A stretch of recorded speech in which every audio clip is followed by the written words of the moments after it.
मई 27, 2023 शनिवार। पास्का का 7वां सप्ताह। पहला पाठ प्रेरित चरित्र 28, 16-20, 30-31। जब हम रोम पहुंचे तो पौलुस को यह अनुमति मिली कि वह पहरा देने वाले सैनिक के साथ जहां चाहे रह सकता है।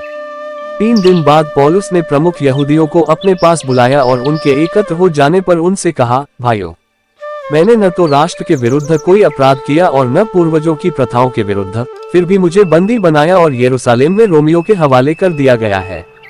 वे सुनवाई के बाद मुझे रिहा करना चाहते थे, क्योंकि मैंने प्राणन के योग्य कोई अपराध नहीं किया था। किंतु जब यहूदी इसका विरोध करने लगे तो मुझे कैसर से अपील करनी पड़ी, यद्यपि मुझे अपने राष्ट्र पर कोई अभियोग नहीं लगाना था।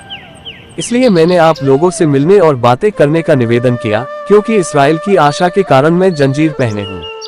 पौलुस पूरे 2 वर्षों तक अपने किराए के मकान में रहा।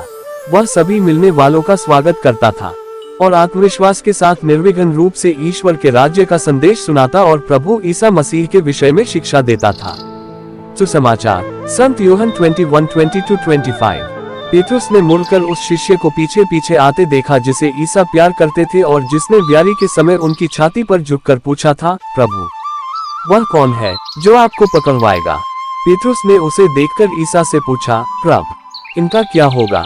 ईसा ने उसे उत्तर दिया, यदि मैं चाहता हूँ कि यह मेरे आने तक रह जाए तो इससे तुम्हें क्या? तुम मेरा अनुसरण करो। इन शब्दों के कारण भाइयों में यह अफवाह फैल गई कि वह शिष्य नहीं मरेगा। परंतु ईसा ने यह नहीं कहा कि यह नहीं मरेगा, बल्कि ये कि यदि मैं चाहता हूँ कि यह मेरे आने तक रह जाए तो इससे तुम्हें क्या? ये वही शिष्य है जो इन बातों का साक्ष्य देता है और जिसने ये लिखा है। हम जानते हैं कि उसका साक्ष्य सत्य है। ईसा ने और भी बहुत से कार्य किए। यदि एक एक कर उनका वर्णन किया जाता तो मैं समझता हूँ कि जो पुस्तकें लिखी जाती वे संसार भर में भी नहीं समा पाती। मनन चिंतन। आज पवित्र आत्मा के आगमन के त्योहार पेंटेकोस्ट की तैयारी का आखिरी दिन है। सुसमाचार हमें अंतिम समय की झलक देता है। संत यूहन्ना अपने सुसमाचार का समापन करते हैं। अगर सुसमाचार प्रभु यीशु के बारे में है और प्रभु यीशु का अंत नहीं हो सकता तो सुसमाचार भी समाप्त नहीं हो सकता। ये एक नई शुरुआत की ओर इंगित करता है। भले ही प्रभु यीशु अपने पिता के पास लौट गए और जिस तरह से उन्होंने पवित्र आत्मा को हमारे पास सहायक के रूप में भेजने का वादा किया था, वह वादा पेंटेकोस्ट पर पूर्ण भी हो जाता है। अब पवित्र आत्मा के मार्गदर्शन में आगे बढ़ने की बारी हमारी है। संत यूहन्ना ने अपने सुसमाचार का समापन करते हुए लिखा है कि ईसा ने और भी बहुत से कार्य किए।